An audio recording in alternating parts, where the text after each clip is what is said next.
تو ایک شعر ہے، اللہ سے کرے دور تو تعلیم بھی فتنہ، املاک بھی اولاد بھی جاگیر بھی فتنہ، ناحق کے لیے اٹھے تو شمشیر بھی فتنہ، شمشیر ہی کیا نعرے تکبیر بھی فتنہ۔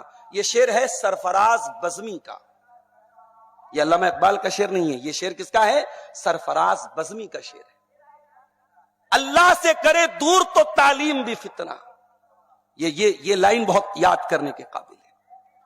ہم عورت کو پڑھانے کے خلاف نہیں ہیں، ہم عورت کی تعلیم کے خلاف نہیں ہیں، مگر وہ تعلیم جو عورت کو عورت ہی نہ رہنے دے، وہ تعلیم کو جس تعلیم کو حاصل کرنے کے بعد عورت ماں کے حقوق بھول جائے، بیوی کی ذمہ داری بھول جائے، بیٹی کی ذمہ داری بھول جائے، باپ سے بدتمیزی کرے، ماں کی بات نہ مانے، شوہر کے حقوق ادا نہ کرے، ایسی تعلیم دنیا میں شاید ڈگری دلا دے، آپ کو دنیا میں جو نوکری دلا دے، آخرت میں ذلیل کر دے گی۔ یہ تعلیم آپ کو ذلیل کر دے گی میری پیاری ماں۔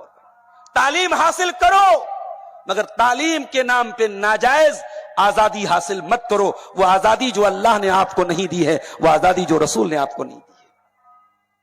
آج مجھے افسوس ہوتا ہے، بعض عورتیں ہر تقریر میں جاتی ہیں، ہر جلسے میں جاتی ہیں، موبائل پر ان کے تقریریں بھری ہیں علماء کی، بڑی محبت کرتی ہیں علماء سے، لیکن گھر میں شوہر سے ڈھنگ سے بات تک نہیں کرتی، شوہر کے حقوق کے بارے میں لاپرواہ ہیں، راتوں میں تہجد پڑھ رہی ہیں، 5 ٹائم کی نماز پڑھ رہی ہیں، لیکن شوہر کے حقوق کا کوئی خیال نہیں ہے۔